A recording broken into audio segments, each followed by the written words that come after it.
Hey guys, it's Mayor from MMOs.com with a quick weekly news recap of all major MMO news and announcements for the week ending May 4th, 2020. This is episode number 243 of the recap, and the first news this week comes from the Swedish game studio Starborne, which kicked off its close combat alpha test for Mortal Online 2, which is a sequel to the 2010 hardcore PvP MMO Mortal Online. This alpha test is still quite a bit from full release, as the alpha is focused on combat and combat only, so a lot of the game is still largely unfinished. And keep in mind, it's not just an alpha test, it's an alpha combat test, so they're only testing their combat right now. Now, firstly, I'm glad to see some more MMORPGs in development, and secondly, it's interesting to see a sequel to Mortal Online, as the first game was never too popular, as hardcore PvP-focused MMORPGs rarely are. But instead of making a different kind of game, the studio Starborne is doubling down on what they know best, which is their bread and butter, a hardcore MMORPG with likely full loot elements, which I think is pretty awesome. I think that there is an audience out there for a game like this, even though it isn't a huge audience. Now, combat looks a bit like Chivalry or For Honor, which actually seems pretty cool, so I'm curious to see how that's going to work in an MMORPG environment. Speaking of upcoming new MMORPGs, Ash of Creation announced that the first group of Alpha 1 testers will get a chance to play Ash of Creation starting sometime later this month in May. But this test will be limited to a few players, while apparently they're doing a much broader alpha test for more backers in the fall. And given the collapse of Chronicles of Illyria, it's good to see Ash of Creation making some progress. While I remain skeptical about Ashes, I was always more optimistic about this one than Chronicles of Illyria, which probably isn't saying too much though. But they're showing at least more gameplay, and at least there'll be something to play later this month. The Battle Royale mode for the game Apocalypse seems to be shut down as well because there's no Steam page for it anymore either. But then again, I don't think anyone's really interested in the Battle Royale mode for this game. Everyone is looking forward to the MMORPG. Again, anyway, alpha testing for the MMORPG begins later this month. I don't recommend anybody funding any of these Kickstarter games, but I'm hoping at least one of them eventually launches. Maybe it's Ashes, maybe it's Camelot Unchained, maybe it's Crowfall, maybe it's Pantheon, who knows. One of these games are going to happen. Up next, some industry news, some pretty big news actually. Jagex, the company behind RuneScape, was officially bought out by a US private equity group called Platinum Fortune for $530 million US. The studio was previously owned by Fukong Shanghai, a Chinese company. To be honest, while $530 million is obviously a lot of money, I think they got a pretty good deal. RuneScape, despite its age, is at peak popularity, despite launching over 19 years ago in 2001. They have over 1 million paying subscribers and made over $58 million US in profits last year. So Jagex ended up being sold for less than 10 times profits, which is great considering it's an MMORPG that's still growing after all these years. Now, I expect nothing's going to change from the player perspective, but it is interesting to see how much a premier MMORPG like RuneScape is worth. Next up, Bless Unleashed got an update this last week. Yes, Bless Unleashed, the Unreal Engine 3 Xbox One exclusive version of Bless Online. The update introduces a 5-man dungeon, a new Abyssal dungeon, some much needed quality of life changes, and more. And given how many issues the PC version had, I can't imagine the console version doing well. The game is seeing an average of a star rating of a 2.8 on the Xbox Store, so far with about 32% of people giving it a 1-star review. The good thing though is that this Xbox version is free to play versus the PC version, which is buy to play. So if the game ends up sucking, it doesn't end up costing you anything on the console version, whereas in the PC version, it sucked and it cost you money.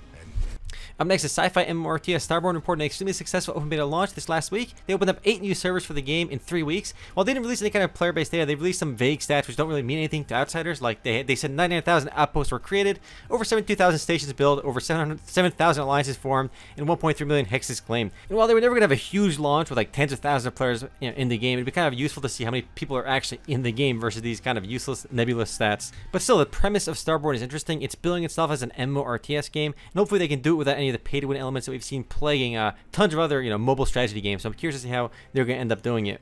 But yeah, if you're curious, the game is free to play.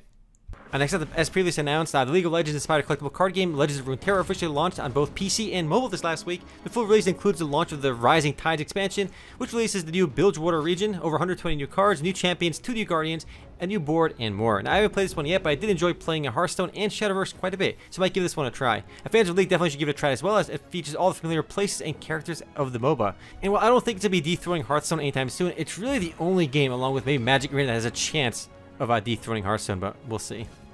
Moving right along, Astellia Online launched an update for PC, console, and mobile, though a pretty small update for each. The Spring Fest event is live for the PC version of the game, giving players a chance to earn contribution XP. On the console version, the Guild Boss Garmouth is now live, and on the mobile version, a new merchantry system is introduced, which allows players to earn silver by trading goods between regions. The mobile version also got an update for the Tower of Trials, which expanded it to 30 floors, and despite the mobile version's lackluster launch here in the West, it's still a big hit in Asia, which brings in the big bucks for Pearl Abyss. In fact, the mobile version of Black Desert is doing quite a bit better than the PC and console versions because of its success in Asia, not so much in the West though.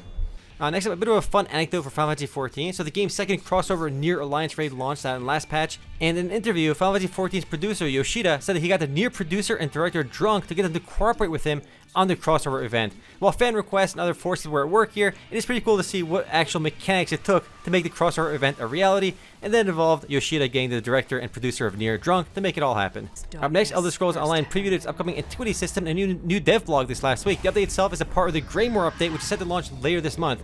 Aside from the new storyline, new quest, new zone, the update also features a new Antiquity system, which we talked about last week, which encourages players to travel all over the game world to collect treasures and other goodies through 2 unique minigames. Ultimately, it's a way for them to encourage players to explore old content, which up until now has been pretty useless. I think MMORPG needs a way to encourage players to revisit old content and zones, as it seems like with every new expansion or every big update, all the old zones quickly become totally obsolete with no reason ever to visit those. So this is one way to get players to explore them. There are more details on the Antiquity system on the official website in the dev blog, so check that out if you're interested. Again, or you can try it yourself when the Greymore update launches later this month. Next up, in a bit of industry news, Brunson ENA, the developer and publisher of Astellia Online, made some changes to its management, which led to them handing over control of the game to Studio 8 and a new partner. Now, Studio 8 is actually the developer behind the game already as a part of Brunson ENA, so it's not going to make a big change from the player's perspective, but they're apparently partnering with this new mysterious partner, and the speculation that it's some kind of blockchain app distributor or something. And now, my biggest gripe with Astellia remains that it's a buy-to-play game in a world where it probably should be free to play. I mean, I'd rather play Guild Wars 2 or buy Guild Wars 2 than pay for Astellia. And on the flip side, I'd rather play Astellia over a lot of other free-to-play MMORPGs, so it's in this weird spot. But then again, to be fair, they have a decent player base. It launched with an average of 694 in February 2020 on Steam, and it's been averaging about 610 over the last 30 days or so. So the player base for Astellia has remained largely steady since the game's launch.